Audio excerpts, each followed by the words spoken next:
While I haven't had as much of a storied history with Total War as I'm sure a lot of you have, I have still grown up with it being an occasional yet consistent palate cleanser to my favourite core RTS games over the years.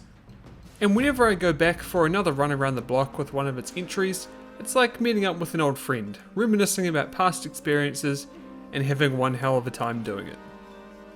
But despite my praise, I'm no super fan. Total War for me is one of those game series that I go back to every couple of years and play non-stop for a weekend or three, not one that I keep playing indefinitely. I mean, just look at my Steam library, there's more than a few notable entries missing. And whichever game I do go back to really just depends on how I'm feeling. Of course, it's often just because a new entry looks exciting. Such was the case for Warhammer 1 and Rome 2. Not that I took that last one very far. Other times though, I want to play a legacy title that I really love. And on more than a few occasions, that has been Shogun 2. And more specifically, its standalone expansion, Fall of the Samurai. A note for the rest of this video, you'll be able to tell whether the footage you're seeing is from the base game or the expansion by this handy little icon I've added in the top left. Total War Shogun 2 was released in March of 2011 as a sequel to the first Total War game ever, which introduced the world to the series almost 11 years prior to it. It received critical acclaim, with many at the time calling it the best Total War game to date, a belief that I'm sure many today still hold. Although maybe not after playing Warhammer 2. Damn, that game is really good. If you want a review on that, leave a comment or tweet me letting me know. Okay, back to the topic at hand. Over the last 9 years there have been a multitude of entries in the Total War saga, covering a wide range of historical time periods and even the previously mentioned fantasy realm of Warhammer. And some of them have received just as much or more acclaim as Shogun 2. So is there much reason to go back and replay it if we have superior modern alternatives? As we all know, even the highest rated games can't hold up forever, and sometimes it's best to just remember them for what they were then and not compare them to their current day counterparts. Let's see if that's the case for Shogun 2 and if you should play it in 2020.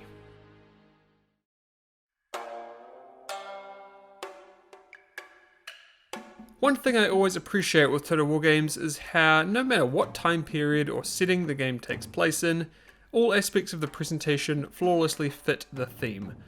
From the music to the menus to the unit artwork. And of course Shogun 2 is no different. And while I don't have any first-hand experience in the field of historical Japanese art or culture, the visuals and sound are very authentic. Minus the fact everyone's speaking English, of course. Graphically, Shogun 2 looks great, despite it being nearly a decade old. And I'm happy to be able to say that, since a lot of older 3D RTSs in particular do sometimes struggle to stay out of their figurative visual coffins. Though that's mainly for older games around the 05s or so. By 2010, graphical technology had gotten to a point where it was usually good enough to hold up for quite a while, and in my opinion, it still does so pretty well.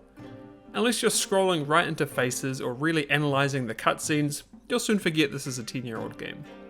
In reality, the game looks pretty good, honestly. The campaign map is gorgeous, especially in the base game, though the ones in Rise and Fall of the Samurai are nothing to sneeze at either. Units and especially ships have a lot of life to them, and even things that you'd think would look dated, like special effects, are still pretty sharp. Particular standouts are ship explosions and cannon fire in Fall of the Samurai, as well as the arsenal of gunpowder weapons with their barrel smoke filling the battlefield as the fighting goes on. Scale is always something Total War games have nailed tremendously well. Maps feel enormous, making you forget that the playable area is usually quite a bit smaller than the map may imply, and they're already pretty big. Seeing hundreds or potentially thousands of units battle it out in these massive landscapes with forests, castles, lakes and hills sprawled throughout still looks amazing. And with varying weather effects adding a bit more spice to the mix, Shogun 2 can still take your breath away with its visuals. And while not quite on the same level as the graphics, the audio is pretty great too. The sound effects are easily the best part in my opinion, and you only need to listen to some of the battles to get a sense of what I mean.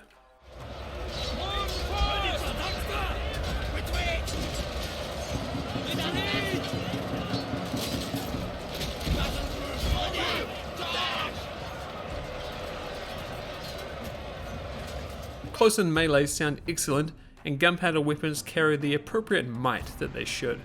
It's especially true with land-based artillery, exploding with force as they rain down upon your enemy.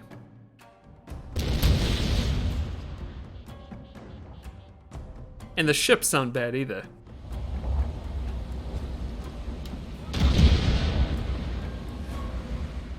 Complementing this is the soundtrack, which I like quite a lot. It obviously draws heavily from the game's setting and it fits really well.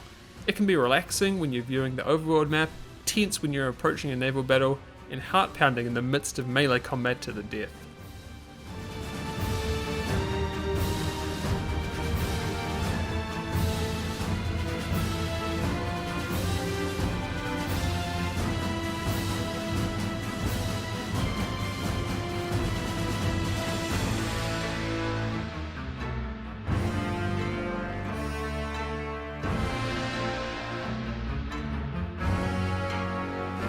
If you've played a Total War game previously, then you'll be familiar with how each entry is essentially two separate strategy games thrown together in one product. The turn-based overworld map where you manage your domain, and the real-time battles where you command armies against your enemy. While there are custom and historical battles to take part in that are purely real-time, they are more like a side dish to the main course of the campaign. No matter whether you're playing the base game or expansions, you always select a clan to begin with. Each clan starts on a different set position on the map and also has different bonuses and quirks associated with them, like stronger and cheaper cavalry for example. Choosing your clan is also one of the few ways Shogun 2 offers a choice of difficulty, as some clans may begin in more of a precarious position than others, which is going to require a bit more skill to wiggle your way out of. This overworld system tends to subtly differ from one Total War entry to another. But here in Shogun 2 you have your cities themselves, armies, family and clan, diplomacy, research, and finances. And it's your job to keep all these mechanics in check while you work towards your goal, which is usually to capture a bunch of territories and maybe wipe out a clan or two. And as I mentioned before, it's turn-based, so each turn all factions make their moves and then you'll see them all play out in sequence. When choosing your clan, you'll see your overarching win conditions for the campaign, which essentially provides a vague direction on where you should be heading, and you can refer to that as you play. Or you can just not, and play until you're deep enough into a campaign that you're bored of seeing the same thing and just decide to start again to mix it up. Let's be honest, there's two types of Total War players. There's those who finish campaigns, and there's those who don't. I think I'm in the latter. And from that choice, you're really on your own. That is, unless you keep your advisors turned on, but man, they get annoying. Okay, so you might need them to help you learn the ropes and whatever, but you'll be itching to let them go in no time, trust me. Throughout your time you'll also get missions, which are small goals that will run out in a set number of turns that can help provide direction and net you some nice rewards. As you progress through, you'll capture and manage more provinces and cities, progress down the tech tree, keep your finances in check, unlock powerful units, recruit and train armies, and also expand your clan through a pretty in-depth management system. You can assign generals and family members to different posts in your clan, level them up, and also allot retainers that grant them special bonuses and perks to them and to the army that they're commanding. So that's obviously a lot to take in. And for someone who's new to the series, there's definitely a bit of a learning curve to figuring everything out. But lucky for you, that's only the half of it, with the other of course being the real-time battles that occur during the campaign, or played separately through the main menu. Anytime one of your armies clashes with another, whether that be on land or at sea, you're given the opportunity to take control and command your forces directly against the enemy. And while you can auto-resolve these battles, leaving the computer to work it out for you, you probably don't want to, at least to start with. When you're late in the game and you're just completely overwhelming smaller armies all the time, then sure, I guess so. But even then, you're missing out on half the fun. And while I may not be very good at them, Shogun 2's real-time battles are easily my favourite part of the game. It's just such a great spectacle, especially when you get later on into the tech tree and you're fielding some really awesome units. Fall of the Samurai has some particular standouts like the Armstrong guns on land and the ironclad warships on sea, but I'm getting ahead of myself here. Depending on the circumstances, battles usually start with a deployment phase where you can position your units within set boundaries depending on how you want to approach the battle. And once you've hit go, it's all on. Like I said before, battles take place in real time, However, you are allowed some lenience by way of the pause and speed modifier buttons. So unless you want to rely on those options, you need to be constantly thinking on your feet on how to come out victorious. Real tactics and strategy do play a huge role here, much more so than a lot of other RTS games. Superior numbers definitely do not guarantee a victory, and if a large force is mismanaged, the enemy can exploit that immensely, something that's going to be even more prevalent if you're playing in a skirmish in multiplayer against a real person. And there's a lot more than meets the eye here, such as the morale system where units can rout if their situation degrades enough, or the abilities that you can employ to potentially turn the tide of battle, such as a rallying cry from your general to keep your troops confident and in the fight, or by using a well-placed explosive round against wooden enemy ships.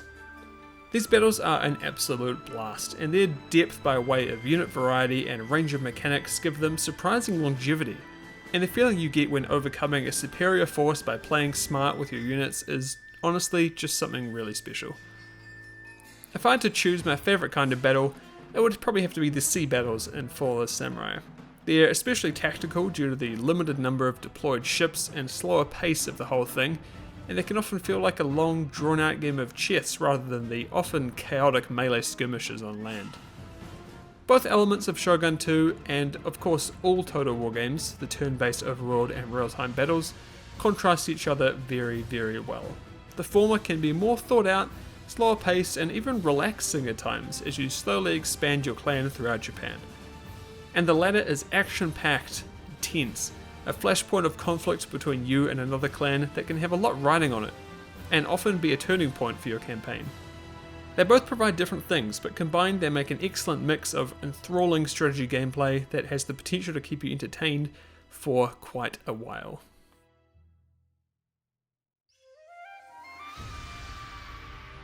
Welcome to a new section I'm adding to these videos, one where we look specifically at how the game fares now technically, rather than on release. It's going to cover three main topics: system compatibility, game performance, and purchasing options, all of which we know can be issues when playing older games. Starting with the simplest in Shogun 2's case, compatibility, I'm glad to report there's no issues with running it on modern hardware with Windows 10, at least in my experience across a good handful of PCs throughout the years with varying levels of hardware. I haven't tested it on Linux or Mac personally, but the fact that those options are there to begin with is great to see.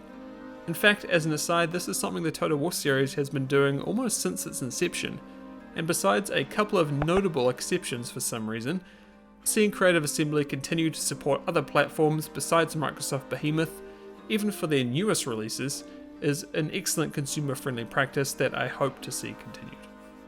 Let's move on to performance, a section that might seem erroneous when talking about older games, but performance can cover many things: frame rate, bugs, display issues, etc. And in Shogun 2's case, I want to bring to light some issues I've had in regards to the game's smoothness. Now don't get me wrong, for the most part the frame rate holds high and steady 90% of the time, which you'd expect for a 9-year-old game running on hardware like this. But when it falters, it is noticeable. It predominantly occurs in large ground battles, especially when you've zoomed in and you've got hundreds of units on screen battling it out, something that obviously can happen fairly often. I love seeing units charge and clash with each other like this, and annoyingly it can get pretty choppy. Now you might be thinking, well, of course it gets like this, you've got 1,000 units on screen, what do you expect? Well, the funny thing is that this doesn't happen nearly to this extent in newer Total War games. In this case I'll use Warhammer 2 as an example, as I've been playing that a lot recently. And I think the culprit is Shogun 2's use of an earlier version of the Total War engine, which used a 32-bit architecture. In comparison, newer releases like Warhammers 1 and 2, as well as Three Kingdoms, use a 64-bit version, and based on personal experience with Warhammer 2, that game looks better and runs smoother than Shogun 2, Rome 2 and Attila, all of which use the older 32-bit version of the Total War engine. Long story short, it's not your hardware that can't handle it, it's the game's core itself being unable to run fast enough and match the capabilities of your PC. That's an extremely simplistic way of looking at it, and I don't know nearly enough about the inner workings of game engines to explain it in depth, but perhaps someone in the comments can talk about it further. As for bugs, there's not much to say. The game is rock solid, and throughout my testing for this video, and honestly just recalling my past experience with the game throughout the years, I can't recall any sort of hard crash, deleted save, or anything of the like. The only thing I did experience was this, where my reinforcements came into a map on the other side of this river, causing me to lose the battle as they were unable to help my main army hundreds of meters away. Oh well, not that big of a deal. Enough about performance, let's move to the last section before we wrap things up here. And that is, of course, purchasing options. So, you can buy the base game and its expansions and DLC on Steam, and the core Shogun 2 release will run you $30 US. Seems a bit expensive for a 9-year-old game, but sure, okay. Probably comes with all the DLC, right? Like a collection? Well, no. All the DLC is going to run you extra, unfortunately. That'll be $50 US. Wait, hold on. Where's For the Samurai, also known as the best DLC? Like me, you might have been confused when you first saw all this. Could you just not buy For the Samurai anymore? Like, what's going on? Where is it?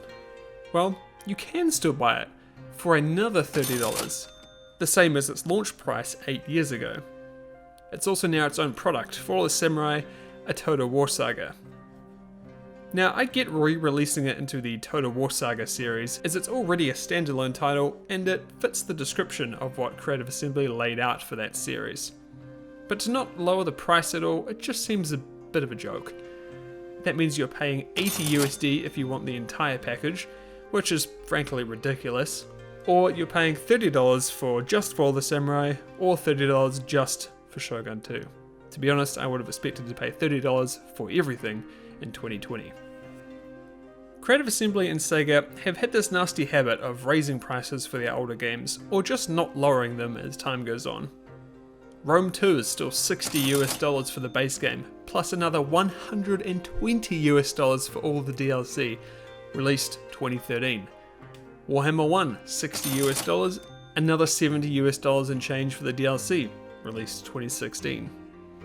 Now, I'm not saying these games are inherently not worth it, but at the rate Creative Assembly and Sega release these damn things, there's been one every year since 2015, plus all the DLCs, the amount of money required to stay out with them is getting ridiculous. It's okay for people like me who only play 1 or 2 releases every couple of years, but for others, I really don't envy your wallet.